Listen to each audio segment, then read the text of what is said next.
بسم الله الرحمن الرحيم.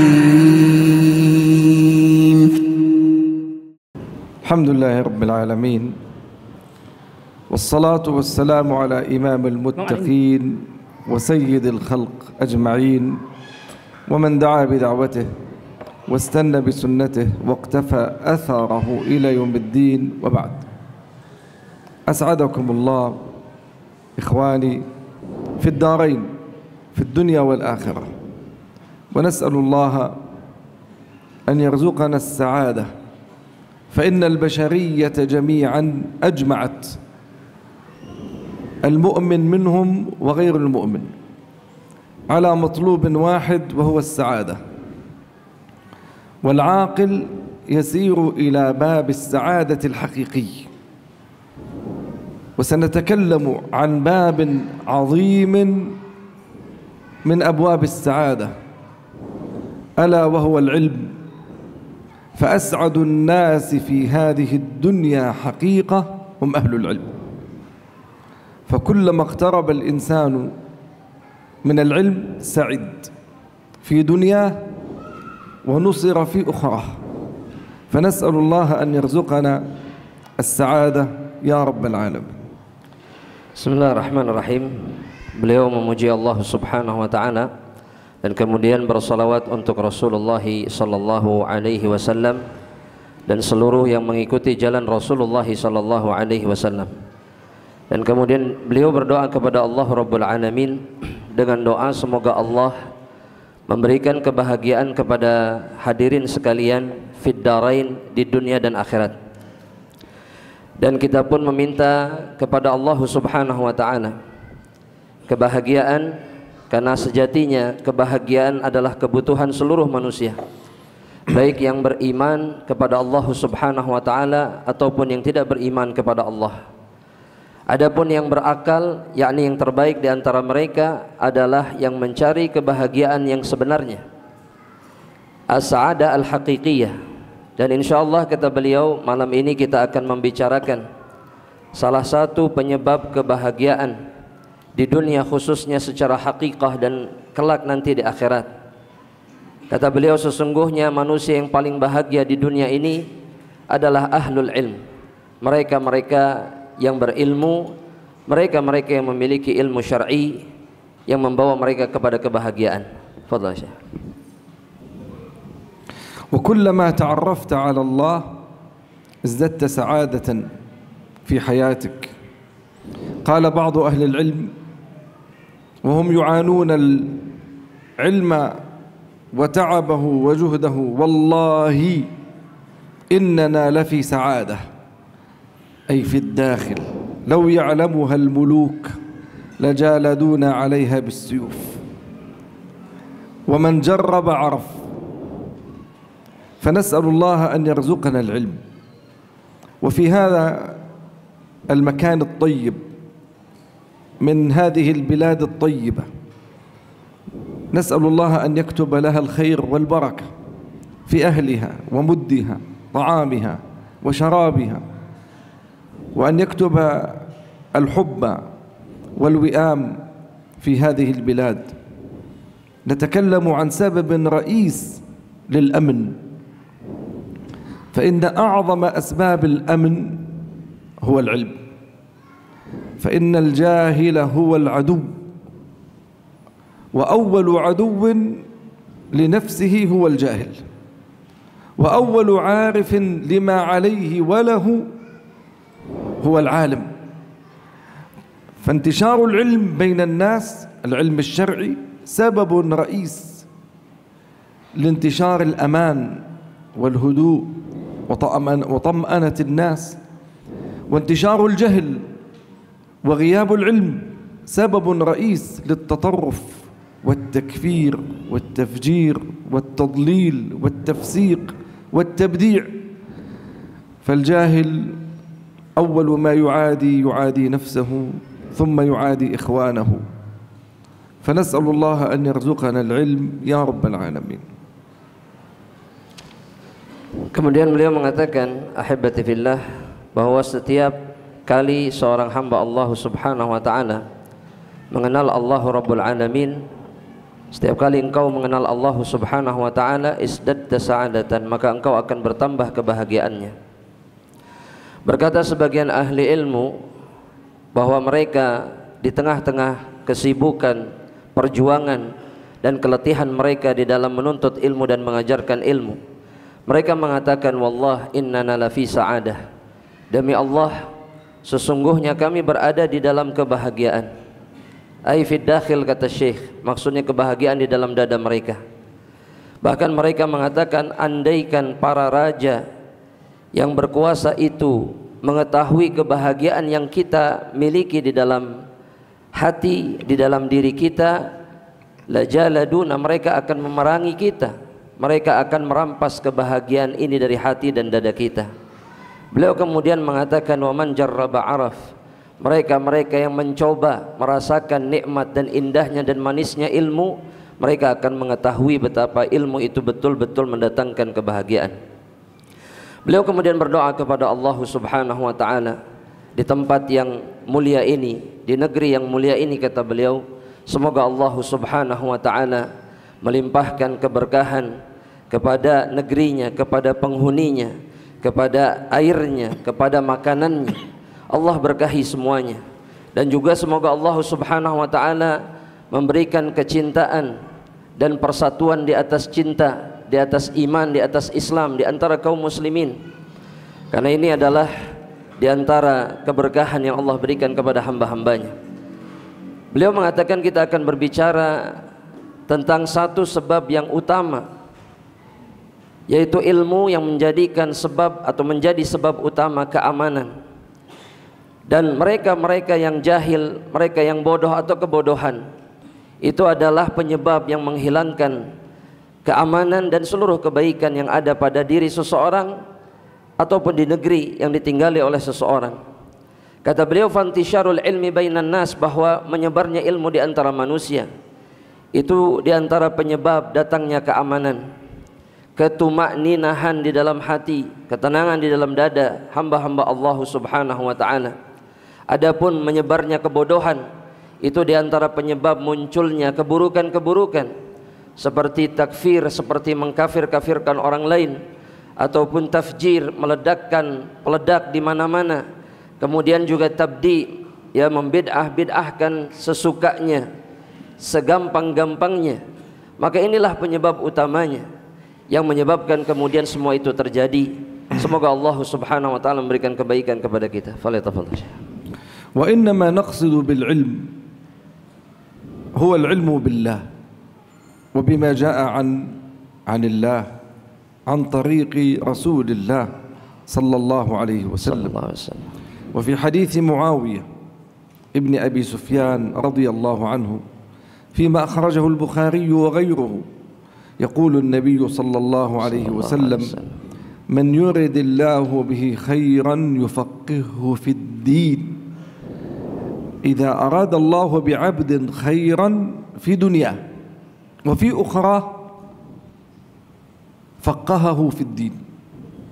مفهوم المخالفة من لم يرد الله به خيرا لم يفقهه في الدين.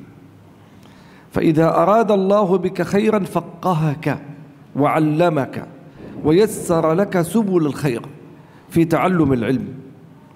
والناظر في كتاب الله لا يرى سؤالا في زيادة شيء إلا في العلم، كما في سورة طه وقل رب زدني علما. فما رأينا في كتاب الله دعاء وقل رب زدني مالا جمالا، إنما علما، هذا العلم الذي ينهم فيه العبد كما قال عليه الصلاة والسلام لا حسد إلا في اثنتين: رجل آتاه الله مالا فهو ينفقه آناء الليل وأطراف النهار، ورجل آتاه الله علما فقهه في دينه فيحسده الناس حسد غبطة ويجوز لهم أن يحسدوه، فهو حسد الغبطة أن يتمنوا ما عنده من علم دون أن يتمنوا زواله عنهم. هذا العلم الشرعي الذي إذا تفقهت سعدت في دنياك وإن شاء الله تنجو في أخراك. Beliau kemudian mengatakan, hadirin sekalian rahmatillah Allah, bahwa yang kita maksud dengan ilmu adalah al-ilmu billah, ilmu tentang Allah subhanahu wa ta'ala, anillah, yang datangnya dari Allah subhanahu wa ta'ala, dan kemudian antariki Rasulullah sallallahu alaihi wasallam, yang datangnya melalui jalan Rasulullah sallallahu alaihi wasallam.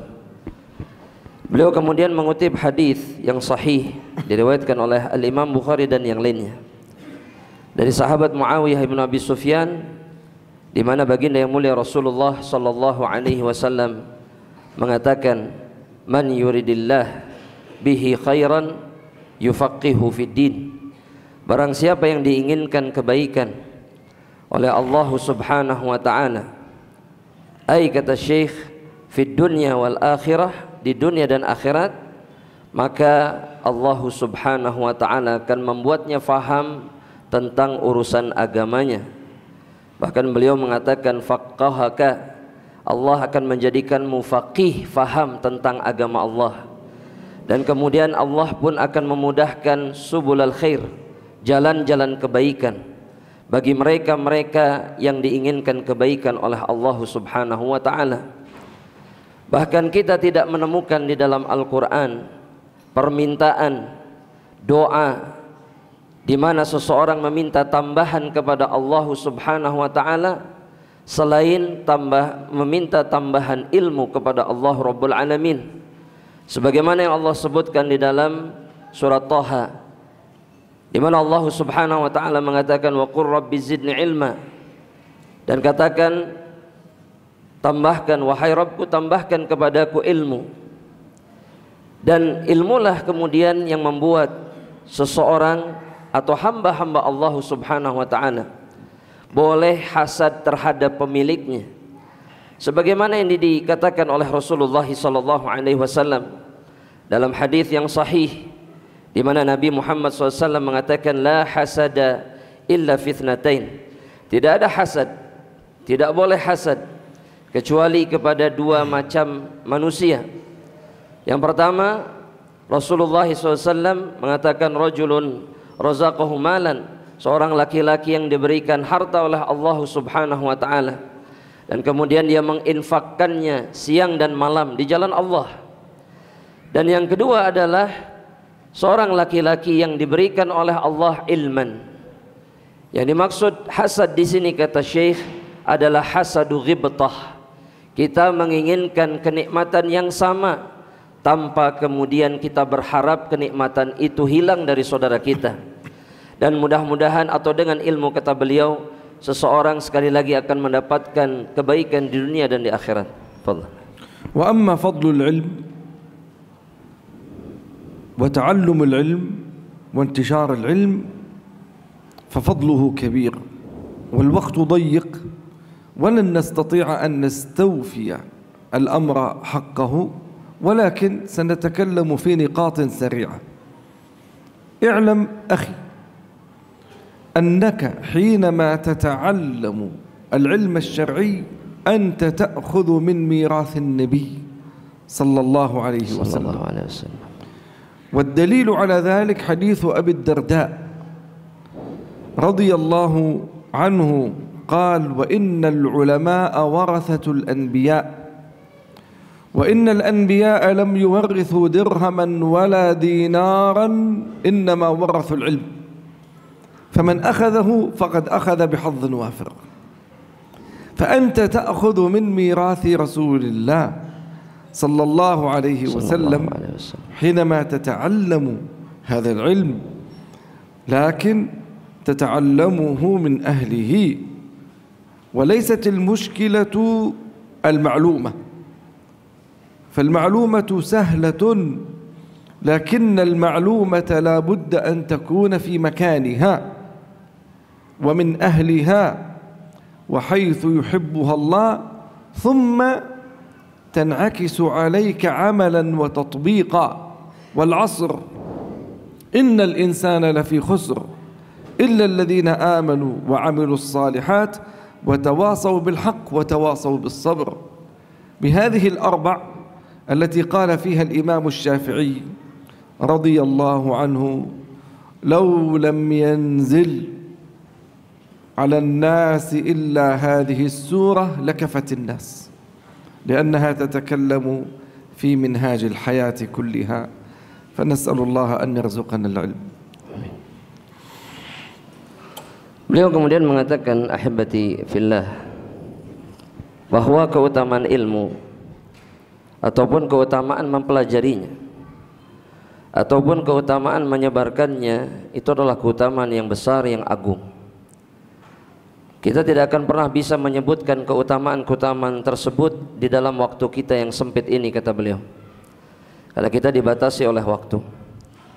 Namun kata beliau, yang pertama yang harus kita ingat, bahwa ketika engkau mempelajari ilmu, ta'khudhu min mirathin Nabi sallallahu alaihi wasallam, kalian sedang mengambil warisan Nabi Muhammad sallallahu alaihi wasallam, sebagaimana yang dikatakan dalam riwayat yang sahih dari sahabat Abu Darda, di mana Rasulullah sallallahu alaihi wasallam mengatakan, innal ulama warathatul anbiya, sesungguhnya para ulama itu adalah pewaris para nabi. Wa innal anbiya, dan para nabi, kemudian kata Rasulullah sallallahu alaihi wasallam, lam yuwarrithu dinaran wala dirhama, itu tidak mewarisi dirham ataupun dinar, yakni tidak mewarisi harta kepada umatnya, bahkan kepada keluarganya. Dan kemudian Nabi Muhammad sallallahu alaihi wasallam mengatakan, faman akhadahu bihadzin wafir, barang siapa yang mengambil warisan Nabi ini yang ditinggalkan oleh Rasulullah sallallahu alaihi wasallam ini, telah mengambil bagian yang besar, yang banyak dari warisan Rasulullah sallallahu alaihi wasallam. Namun ilmu harus diambil dari para ahlinya. Sejatinya ilmu itu sendiri adalah perkara yang mudah, sahlah. Apa yang terdapat di dalam ilmu itu, kata beliau, sahlah. Tapi yang harus diperhatikan dan kemudian diperjuangkan, bahwa ilmu itu diambil dari para pemiliknya, dan kemudian di tempat-tempat yang pantas untuk mengambil ilmu. Dan kemudian setelah itu, apa yang kita ketahui dari ilmu itu harus tercermin di dalam perbuatan kita, kata Syekh. Ini yang berat.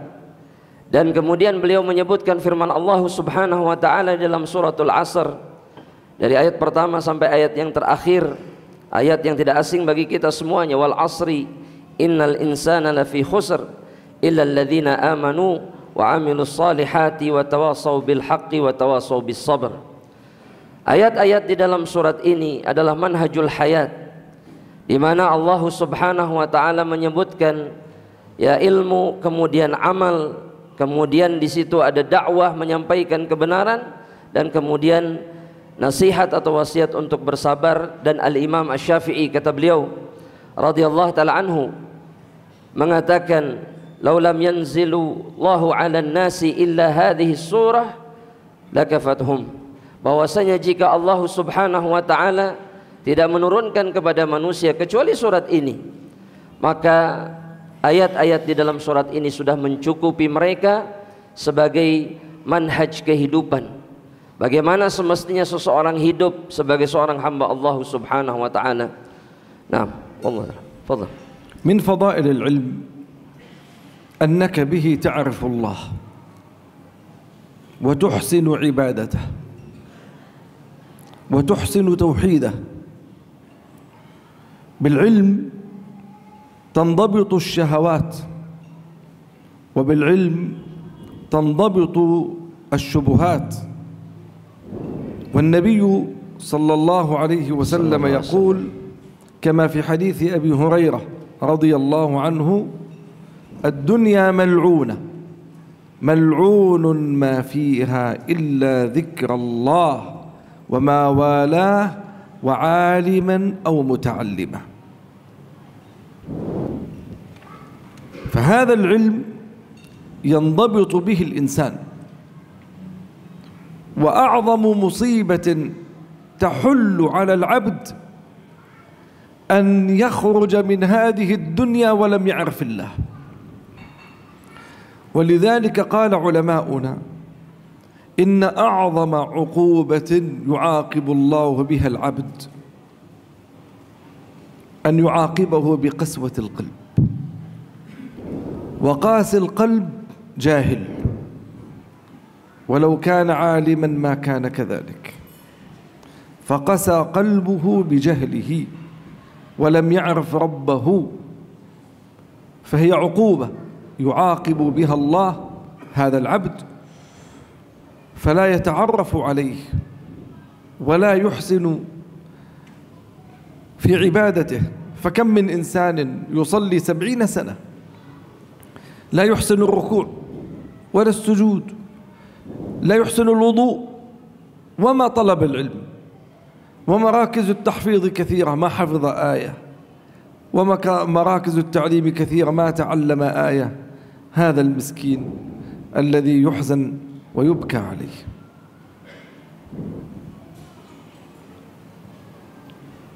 Nah, kemudian beliau hafizahullah ta'ala mengatakan, dengan ilmu, keutamaan berikutnya, dengan ilmu Allah subhanahu wa ta'ala, atau seorang hamba bisa menyembah Allah subhanahu wa ta'ala dengan sebaik-baiknya, dia akan mendapatkan atau tuhsinu atau yuhsinu, dia akan melakukan yang terbaik atau ihsan di dalam ibadah kepada Allah subhanahu wa ta'ala.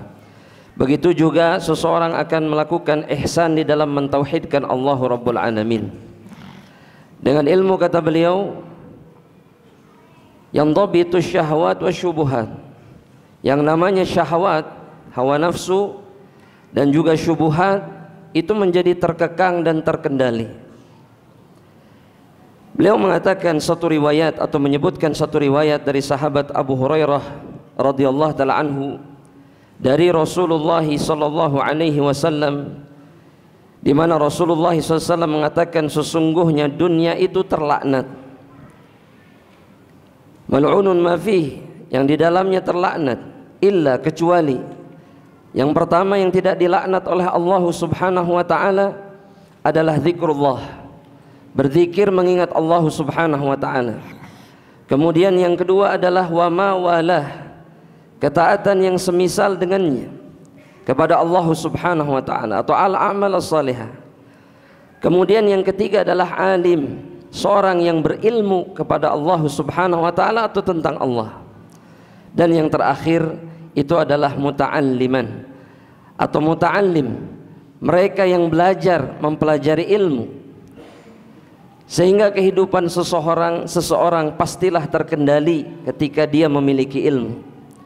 Dan musibah terbesar, kata beliau, yang menimpa seorang hamba Allah subhanahu wa ta'ala, bahkan sebagaimana yang dikatakan oleh sebagian ulama, mereka mengatakan a'zamu uqubah, di antara hukuman terberat yang Allah subhanahu wa ta'ala timpakan kepada seorang hamba adalah ketika Allah subhanahu wa ta'ala menimpakan kepada dirinya qaswatul qalb, kerasnya hati. Dan kerasnya hati penyebabnya adalah al-jahl. Penyebab keras hati adalah kebodohan, yakni mereka-mereka yang tidak mengenal Allah subhanahu wa ta'ala, mereka yang tidak pandai untuk beribadah kepada Allah subhanahu wa ta'ala. Ada orang yang hidup 70 tahun, dia tidak pandai melakukan sholat, dia tidak faham bagaimana melakukan ruku yang benar, sujud yang benar, dia tidak memahami agama Allah subhanahu wa ta'ala. Kata beliau, banyak tempat-tempat tahfidz, tapi dia tidak pernah sekalipun menghafalkan ayat-ayat Allah subhanahu wa ta'ala. Banyak tempat pengajaran Al-Quran, tapi kemudian dia tidak pandai untuk mengucapkan ayat-ayat Al-Quran. Fahadha miskin, kata beliau, ini adalah orang yang miskin, orang yang sangat patut dikasihani, karena dia hidup di atas kejahilan dan jauh dari ilmu. Wallahu ta'ala. Fadhal. Wa min fadlil ilm anna talibahu adlun بشهادة رسول الله صلى الله عليه وسلم كما في حديث أسامة ابن زيد، وهو حديث حسنه شيخنا رحمه الله. قال: يحمل هذا العلم من كل خلف عدوله ينفون عنه تحريف الغالين وانتحال المبطلين وتأويل الجاهلين. فيحمل هذا العلم من كل خلف أهل العدل، فهذه تزكية من رسول الله صلى الله عليه وسلم لطلبة العلم الحقيقي حينما يتعلمون، لا ليماروا به السفهاء، لا ليجلسوا في مجالس أهل العلم ويقول تلك الكلمة: سلوني قبل أن تفقدوني، فيحرص على أن يسأل وأن يظهر، وحب الظهور يقسم الظهور. العالم وطالب العلم من أشد الناس خشية لله. قال الله جل ذكره: إنما يخشى الله من عباده العلماء، ولذلك أي علم لم تزدد به خشية فلا خير فيه. أي علم لم تزدد به خشية من الله وخوفا ورقة قلب فإما إشكال في العلم الذي تتعلم أو إشكال في قلبك ونفسك ونيتك. فنسأل الله أن يحسن نياتنا وأن يرزقنا الإخلاص يا رب العالمين. Beliau mengatakan bahwa keutamaan yang berikutnya, bahwa mereka yang mencari ilmu disaksikan oleh Rasulullah SAW sebagai seseorang yang berada di atas keadilan, yakni yang berada di atas perkara yang benar, sebagaimana yang diisyaratkan oleh satu riwayat atau dalam satu riwayat dari sahabat Usamah ibnu Zaid yang dihasankan oleh Syekh beliau Al-Allamah Muhammad ibn Nasruddin Al-Albani rahimahullah ta'ala, bahwa di mana Rasulullah SAW mengatakan bahwa pada setiap masa, setiap zaman akan membawa ilmu ini setiap orang yang disebut dengan udul, mereka-mereka yang berada di atas keadilan, orang-orang yang pertengahan. Mereka akan senantiasa menafikan, menjaga agama ini dari tahrif al-ghalin, dari tahrif pengubahan orang-orang yang melampaui batas, wantihalul mubtilin, dan dari perbuatan-perbuatan orang-orang yang batil, ya, kerusakan yang dibuat oleh mereka.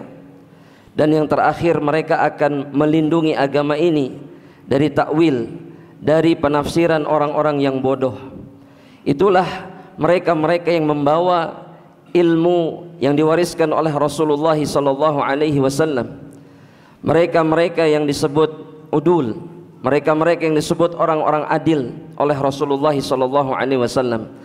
Dan kemudian beliau mengatakan bahwa manusia yang paling takut kemudian kepada Allah adalah mereka-mereka yang paling berilmu tentang Allah Subhanahu wa ta'ala.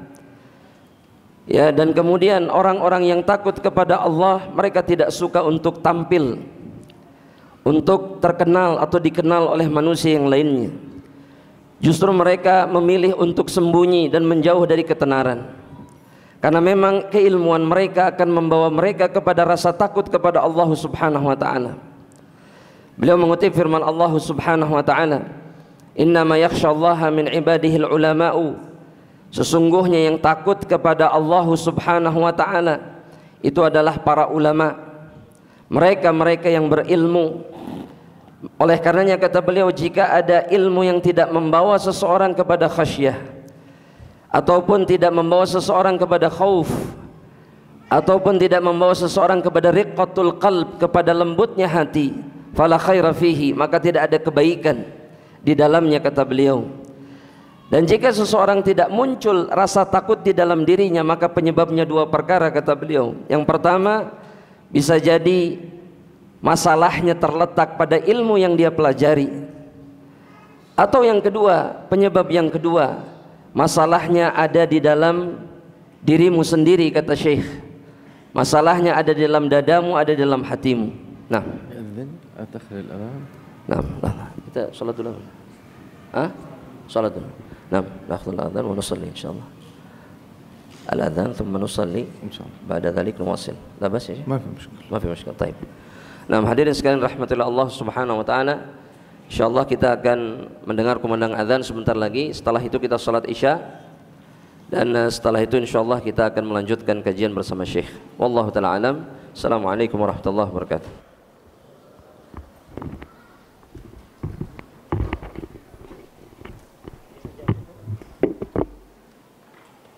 نتكلم في بعض النقاط ثم نفتح مجالا للسؤال والجواب.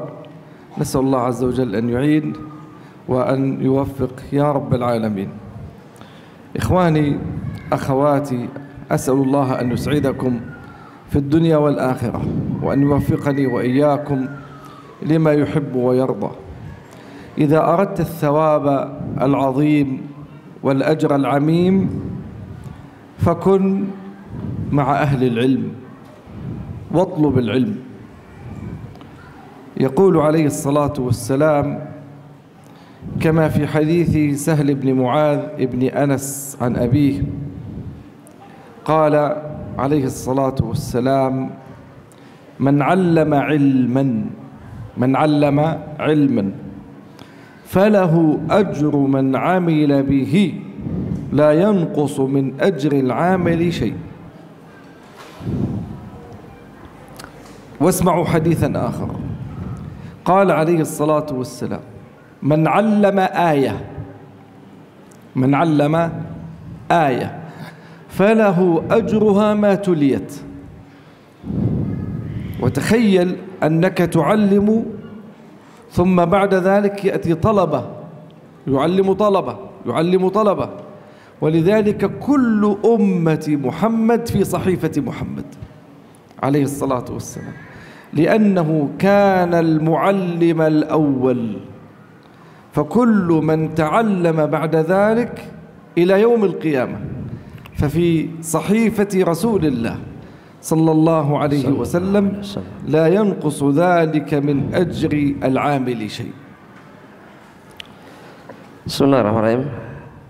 Syekh mengatakan bahwa kita akan melanjutkan kurang lebih setengah jam insyaallah, dan kita akan membuka sesi tanya jawab setelahnya insyaallah taala. Beliau tidak ingin memanjangkan materi ini untuk tidak memberatkan kita semuanya. Namun kemudian beliau mengatakan melanjutkan pembahasannya. Beliau mengatakan bahwa jika kalian menginginkan pahala yang besar dari sisi Allah Subhanahu wa taala, fakun ma'a ahlil ilmi, maka jadilah kalian atau bersamailah kalian para ahli ilmu oleh kalian sekalian. Watlubil ilma, dan kemudian carilah ilmu, yakni di jalan Allah Subhanahu wa taala. Karena Nabi Muhammad sallallahu alaihi wasallam sebagaimana yang disebutkan dalam satu riwayat dalam hadis dari Sahal ibnu Mu'adz ibnu Anas an Abi, bahwa Nabi Muhammad sallallahu alaihi wasallam mengatakan, barang siapa yang mengajari ilmu falahu ajru man amila bihi, maka dia berhak mendapatkan pahala orang-orang yang beramal dengan ilmu yang telah diajarkannya. La yanqusu dzalika min ujurihim syai'an, tidak berkurang sedikit pun pahala dari orang-orang yang mengamalkan ilmu yang telah diajarkan. Dan beliau kemudian menyebutkan riwayat yang lainnya, man 'allama ayatan falahu ajruha ma tuliyat, kata Rasulullah sallallahu alaihi wasallam. Barang siapa yang mengajarkan satu ayat, yakni dari kitabullah, maka dia berhak mendapatkan pahala dari ayat yang dia ajarkan, ma tuliyat, selama ayat itu dibaca oleh hamba-hamba Allah Subhanahu wa taala yang lainnya. Maka kata beliau, bayangkan bagaimana pahala ini mengalir Bagaimana jika seseorang mengajarkannya kepada muridnya, muridnya mengajarkan kepada muridnya yang lain, dan begitu seterusnya. Maka pahala ini akan mengalir terus kepada yang pertama kali mengajarkan ayat ini. Maka kita bisa mengatakan bahwa semua kebaikan di dunia ini, semua ilmu yang berubah menjadi amalan di dunia ini, itu semua akan dicatat di dalam kitab catatan amal Rasulullah SAW. Karena beliaulah yang pertama kali, atau beliau mengatakannya al-muallimul awwal, beliaulah guru yang pertama yang mengajarkan seluruh kebaikan ini. Maka semuanya akan menjadi kebaikan pada catatan baginda yang mulia Nabi Muhammad sallallahu alaihi wasallam. Tafadhal Syekh. Al-ilmu naf'uhu yata'adda wal 'ibadatu naf'uha dhati للعبد ولذا فضل العالم على العابد تفضيلا عجيبا يقول النبي صلى الله عليه وسلم وفضل العالم على العابد كفضلي فضل من؟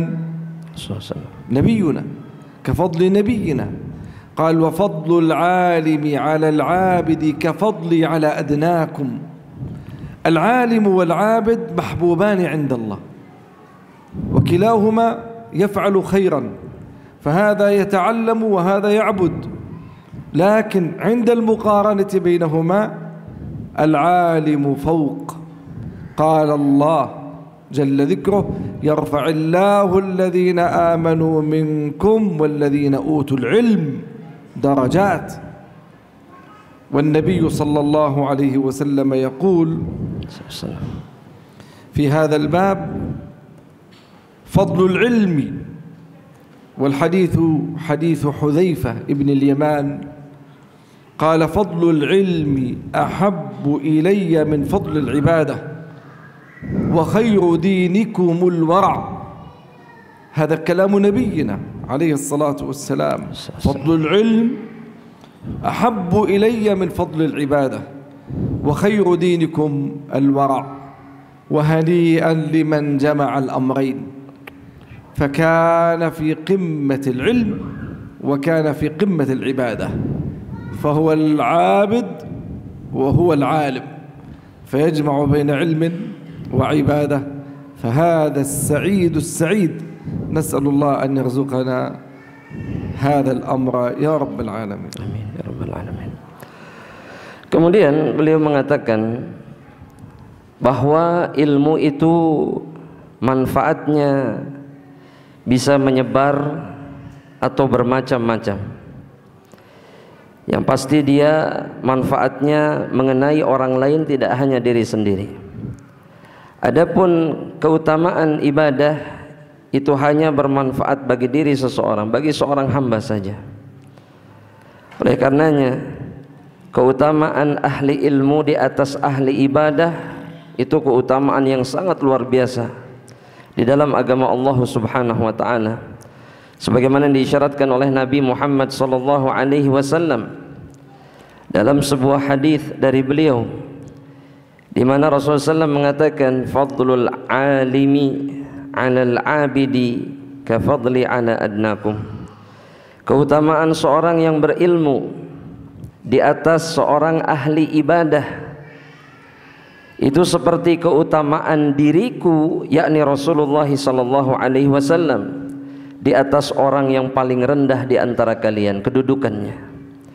Dan ini yang menunjukkan begitu luar biasanya keutamaan ahli ilmu di atas ahlul ibadah. Beliau mengatakan kedua-duanya baik, kedua-duanya baik, tapi Allah meninggikan derajat mereka yang berilmu di atas mereka yang hanya beribadah kepada Allah Subhanahu wa taala.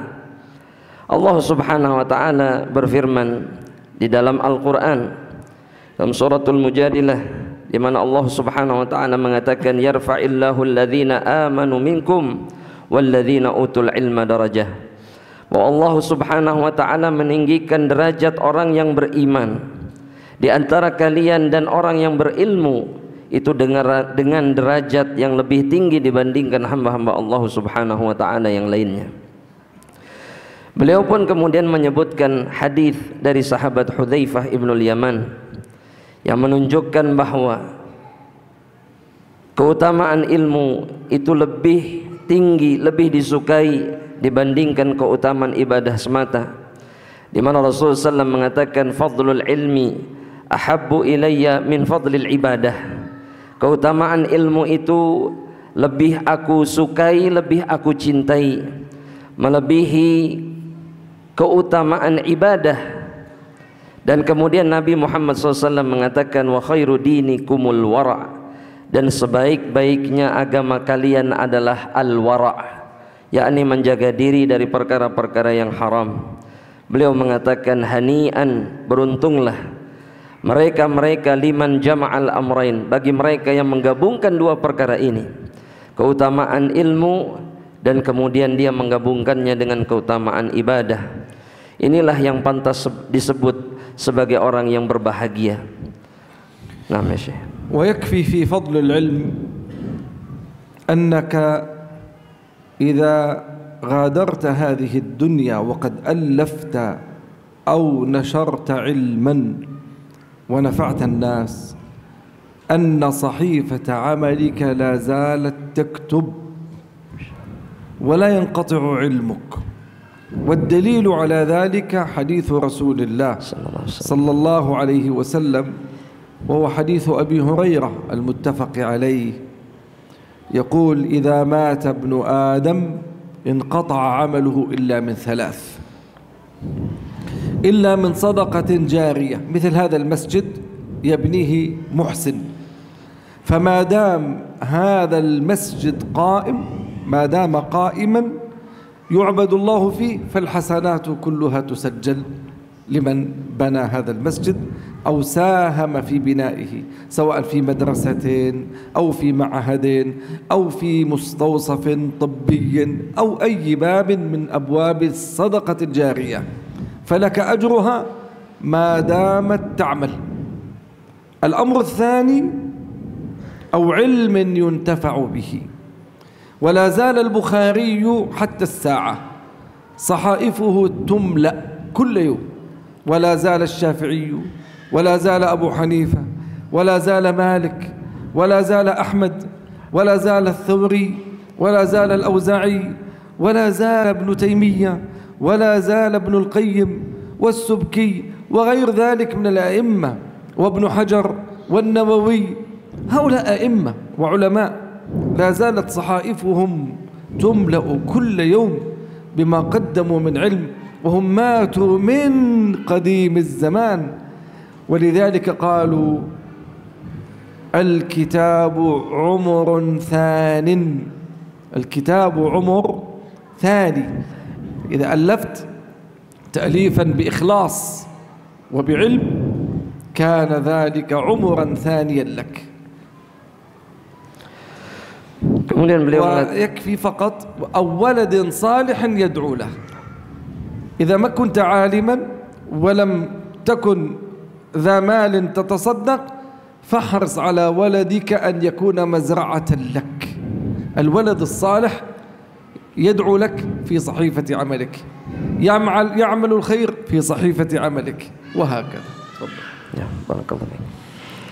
Kemudian beliau mengatakan, ya, jika engkau meninggalkan dunia ini, engkau wafat dalam keadaan engkau menulis satu kitab atau meninggalkan satu kitab atau menyebarkan ilmu sebagai peninggalanmu, maka dengarlah apa yang disabdakan oleh Rasulullah SAW, bahwa semua itu akan menjadi peninggalan yang mengalirkan pahala bagi dirimu, sebagaimana yang disebutkan dalam hadis riwayat Imam Bukhari dan Muslim muttafaqun alaih dari sahabat Abu Hurairah, di mana baginda yang mulia Rasulullah SAW mengatakan, idza mata ibnu Adam, jika wafat seorang anak Adam, inqata'a amaluhu illa min thalath, maka amalannya terputus kecuali dari 3 perkara.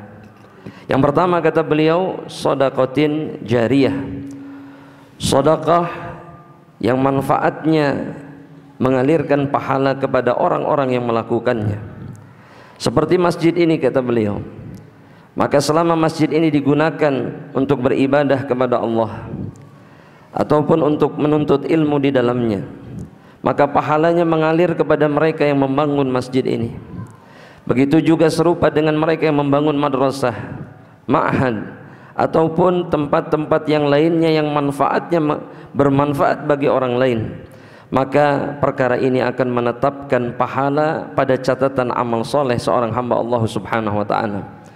Ataupun yang kedua yang disebutkan oleh beliau, au ilmin yuntafa'u bihi, atau ilmu yang bermanfaat, yang diambil manfaatnya oleh orang lain.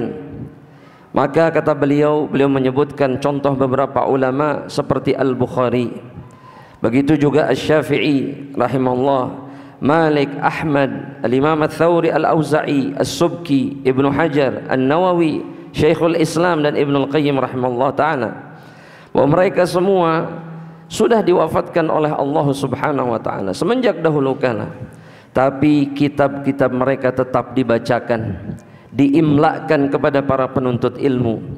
Oleh itu sebabnya disebutkan dalam perkataan sebagian ulama bahwa al-kitab umrun tsanin, bahwa yang namanya kitab adalah usia kedua bagi seorang hamba Allah Subhanahu wa ta'ala. yakni selama kitab itu dimanfaatkan, maka kitab itu akan mengalirkan pahala meskipun pemiliknya sudah diwafatkan oleh Allah. Dan yang ketiga dalam hadis ini adalah waladin salihin yad'u lahu, anak yang saleh yang berdoa untuk dirinya. Kata Syekh, jika engkau tidak sanggup untuk memberikan sedekah jariyah, engkau tidak sanggup meninggalkan ilmu yang bermanfaat bagi orang lain, maka bersemangatlah, seriuslah di dalam mendidik keturunan agar dia menjadi anak yang saleh, dan dia kemudian akan mengalirkan pahala kepada dirimu fi sahifati amalika, dalam catatan amal salehmu. Wa nakhtimu qabla al-as'ilati nakhtimu bifadlin min fadaili hadha al-ilm, wa huwa anna talib al-ilm al-mujtahid yu'wihi Allah wa la yu'ridu anhu.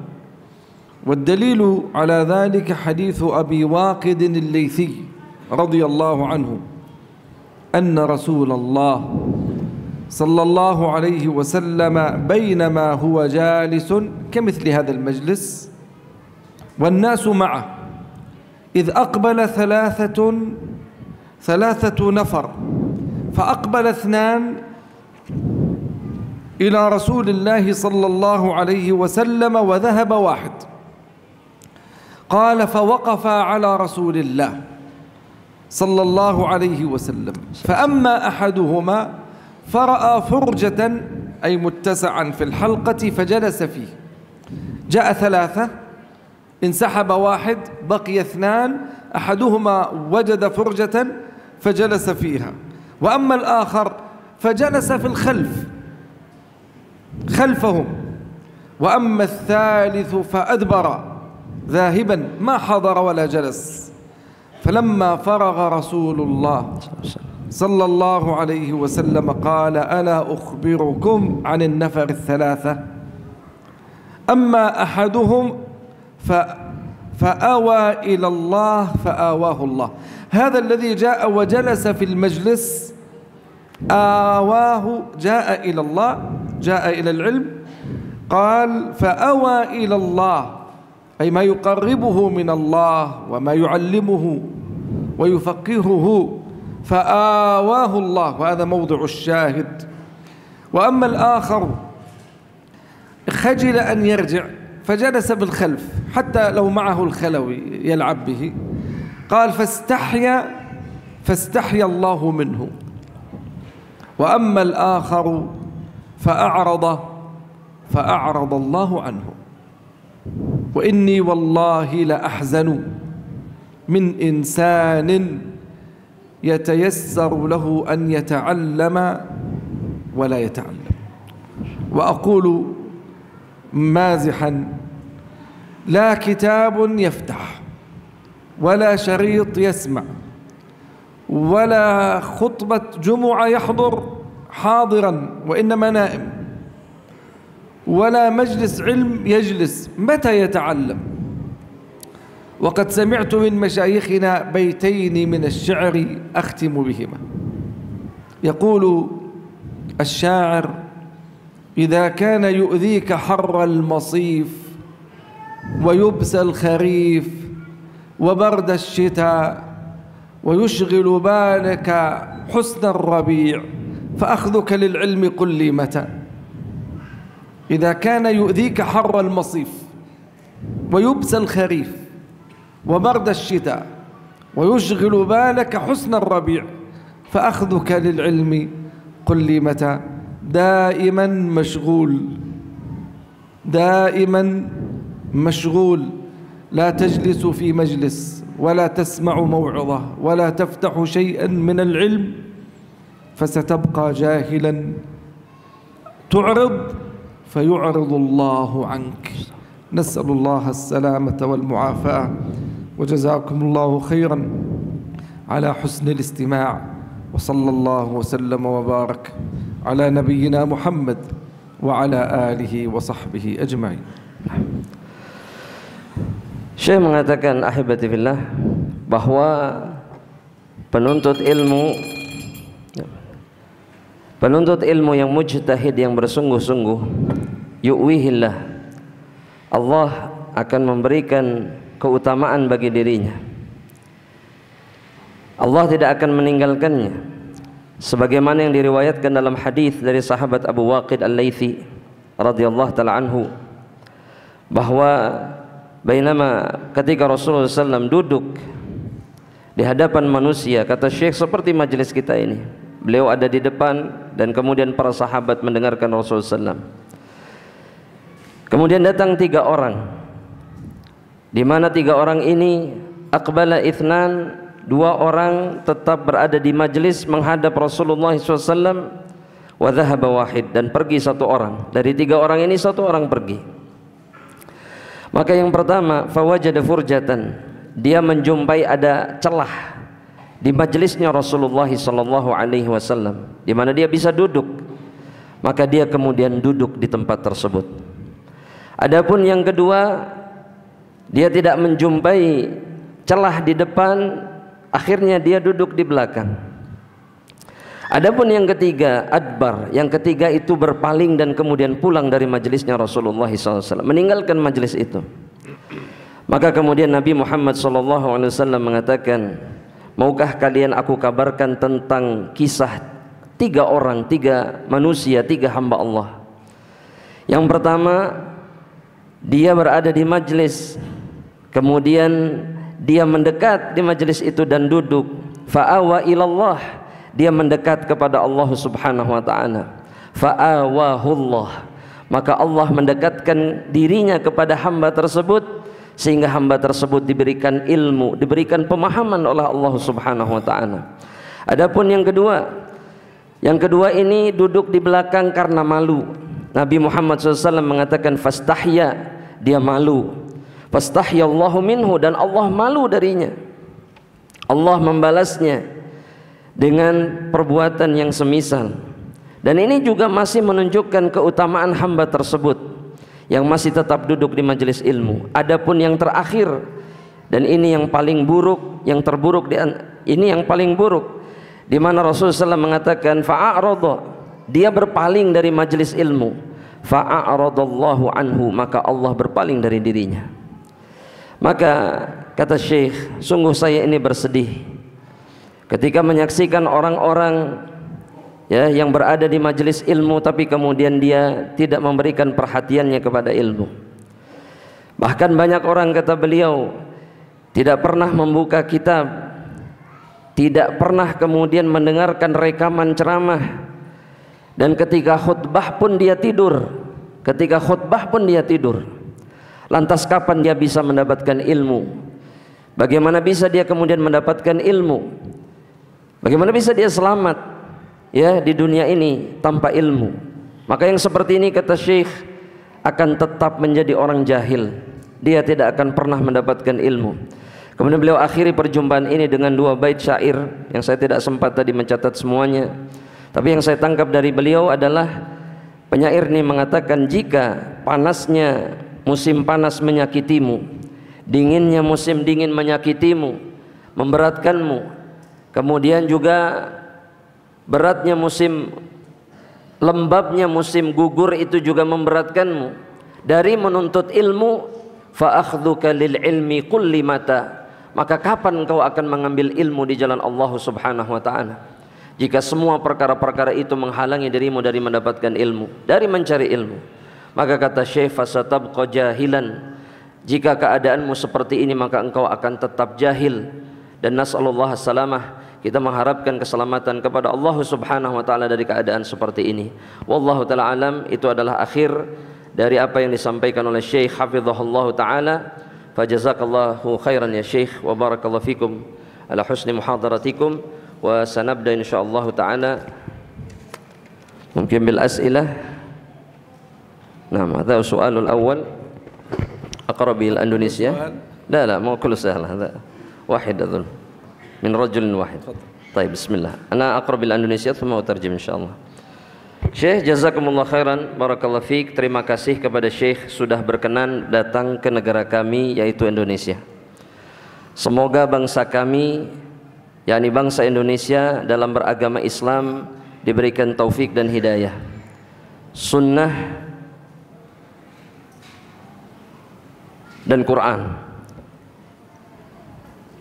Yang ada, yang saya tanyakan, yang ada, aduh ini kurang jelas pertanyaannya. Anda mendapat hidayah sunnah sudah berumur tua. Yang Anda tanyakan, saya mendapatkan hidayah sunnah sudah berumur tua. Andai kata ana sampai akhir hayat, ilmu sunnah yang ana dapatkan sangat minim, bagaimana kelak pertanggungjawaban di hadapan Allah Subhanahu wa taala? Syukran ya Syekh. As-sa'il yaqul ya Syekh, la'alla daulatana Indonesia wa sya'biha al-muslimin a'tahumullahu taufiq wal hidayah ala sunnah wal Quran, ala Qur'ani wa sunnah. Su'ali huwa qal hasaltu ala hidayah ala sunnah fi kibaris sin, inda kibaris sin. Law wasala umri ila nihayah wa al-ilm an sunnah alladhi ladayya qalilun jiddan, fa kaif aqumu amama Allah subhanahu wa ta'ala? Naam ya Syekh. الحمد لله، نسأل الله أن يدلنا على الخير وأن يوفقنا إليه، وأن تبدأ وأنت كبير خير من أن لا تبدأ. وقد قيل للإمام أحمد وقد بلغ 70 إلى متى يا إمام؟ قال مع المحبرة إلى المقبرة.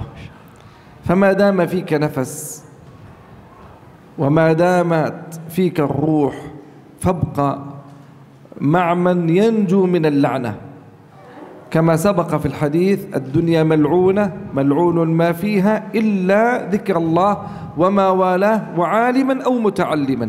فإذا لم تصل إلى أن تكون عالما فلتكن متعلما.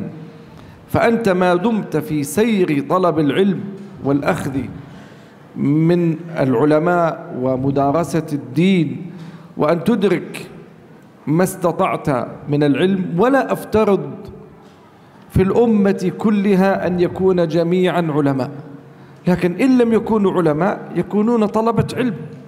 ثم طلبة العلم لا أفترض فيهم أن يكونوا كلهم في درجة عالية، فهم يتفاوتون. المهم تتعلم ولو في كل يوم مسألة. فما دمت في طلب العلم فأنت في خير، ولو لم تكن وصلت إلى درجة العالم الكبير أو حتى الصغير. نسأل الله أن يوفقك وأن يثبت قلبك. والحكمة ضالة المؤمن أن وجدها أخذها. Nah, Syekh memberikan jawaban, semoga Allah Subhanahu wa taala memberikan taufik kepada kita. Dan beliau mengatakan bahwa engkau senantiasa berada di atas kebaikan selama engkau menuntut ilmu, meskipun usiamu sudah lanjut usia. Itu lebih baik daripada tidak menuntut ilmu sama sekali. sebagaimana yang dikatakan kepada Imam Ahmad atau yang terjadi kepada Imam Ahmad yang usianya sudah sampai 70 tahun, kemudian ditanya oleh sebagian orang, ila mata, sampai kapan engkau berada dalam keadaan seperti ini, yakni menulis, mengajarkan dan seterusnya.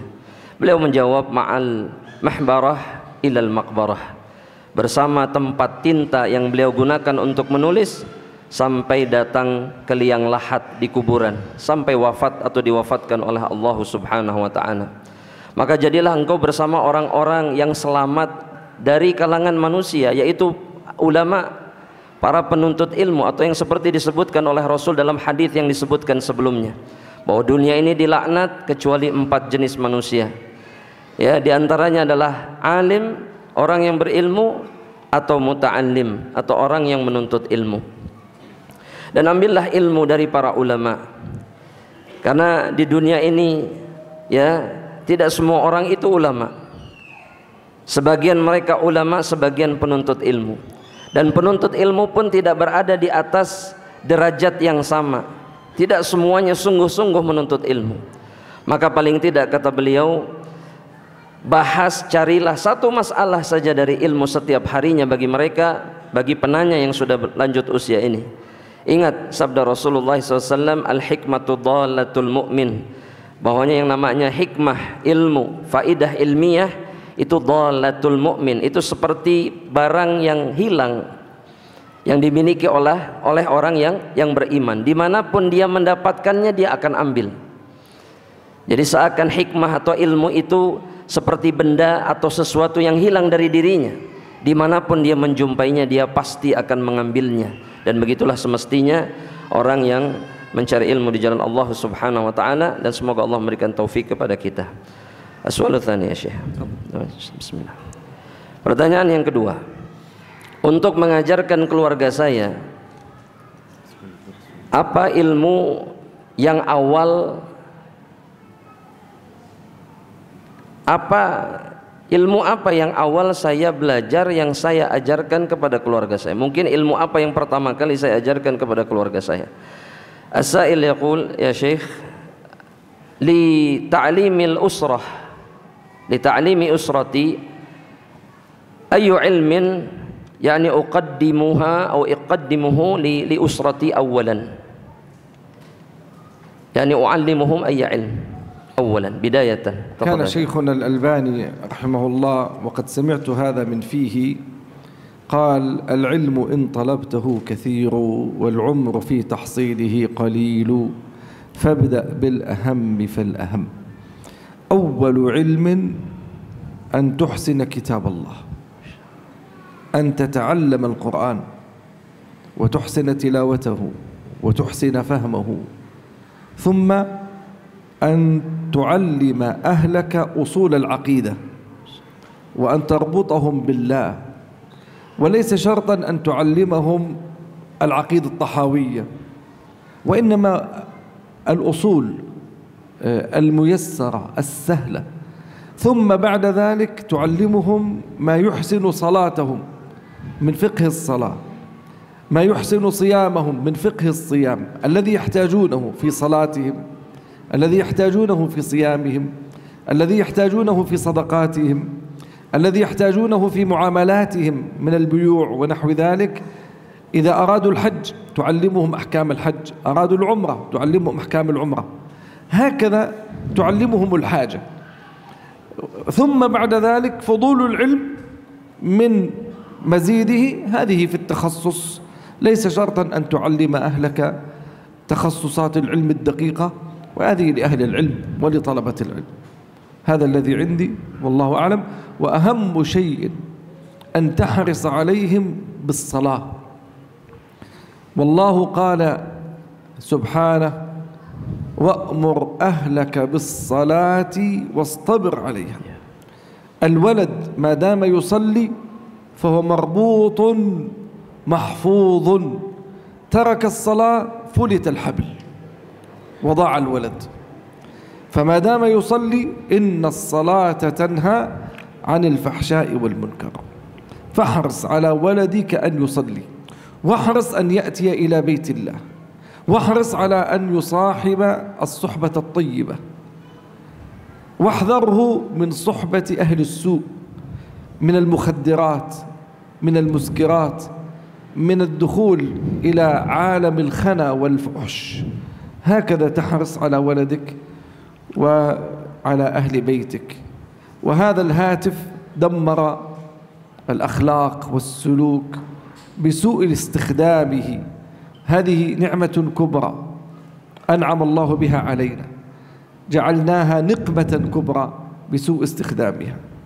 ونحن نعلم كيف يستخدمها الشباب، الببجي، وأين يذهبون إلى كثير من الألعاب التي تضيع الشباب وغير ذلك من الألعاب التي ربما يكون فيها فساد أخلاقي وسلوكي. اللهم وتدعو لهم دائما: اللهم اهدي ولدي، اهدي زوجتي، اهدي ذريتي. إياك أخي الحبيب، إياك أن تدعو على ولدك مهما كان، ادعو له بالصلاح.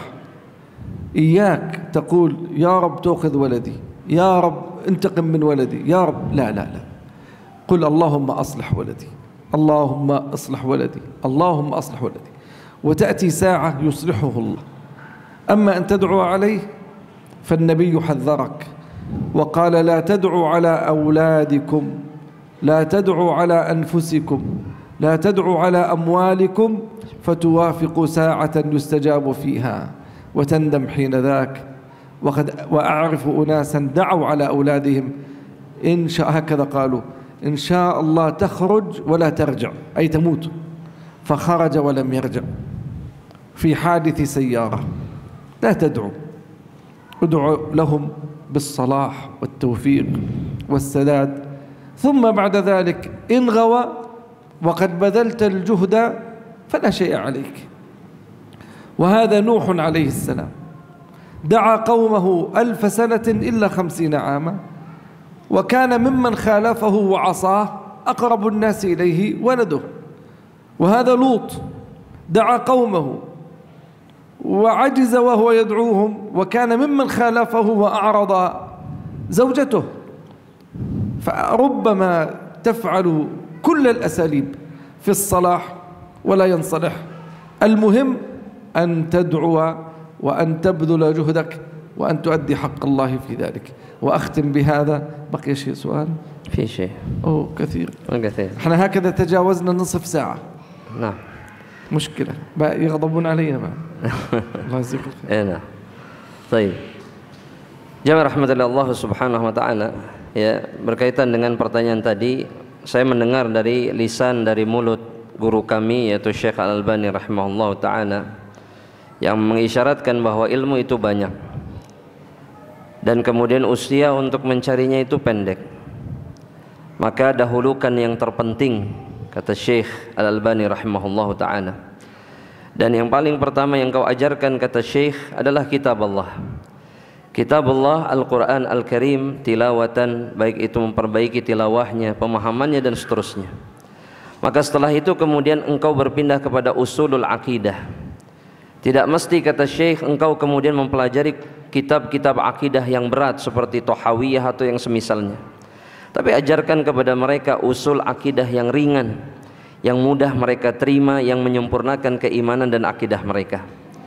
Kemudian setelah itu yang terpenting setelah akidah adalah perkara-perkara ibadah yang terpenting bagi seorang hamba Allah, seperti fiqhus shalah, ajari mereka salat, bagaimana cara salat dan seterusnya. Begitu juga dengan siam, puasa, begitu juga dengan sedekah, begitu juga dengan muamalah, fikih tentang muamalah jual beli atau yang semisalnya.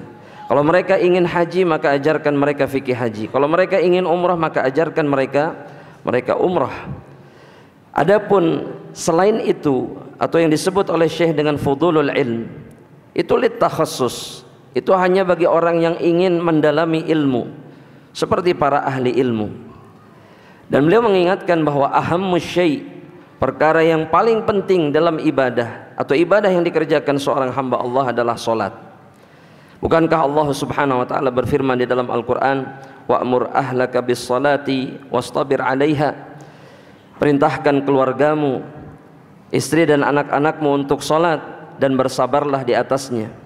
Karena seorang anak itu selama dia sholat maka dia akan terikat oleh kebaikan. Dia akan terhindar dari perbuatan keji dan munkar. Tanha 'anil fahsya'i wal munkar, sebagaimana yang disebutkan oleh Allah Subhanahu wa taala. Dan kemudian juga jaga dirinya dari teman-teman yang buruk.